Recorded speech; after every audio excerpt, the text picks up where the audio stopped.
Here we are on the west field that's been reclaimed at 29123 Huntingdon Road. You can see where the water is pooling and sitting from the drainage, and then it comes back onto the road, the driveway, and is running down the driveway to the affected area and the damage that it's done. You can see how it's running there on the almost the entire road, and then it comes east over to the other side of the road, and you will see here where it runs over starts to damage the pavement and crack, and then continues to flow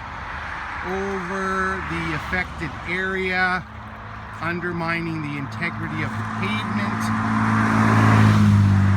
and pools and runs over beside the road. You can see how the road has been affected here by the water sitting from that field, and then it continues on into the drainage.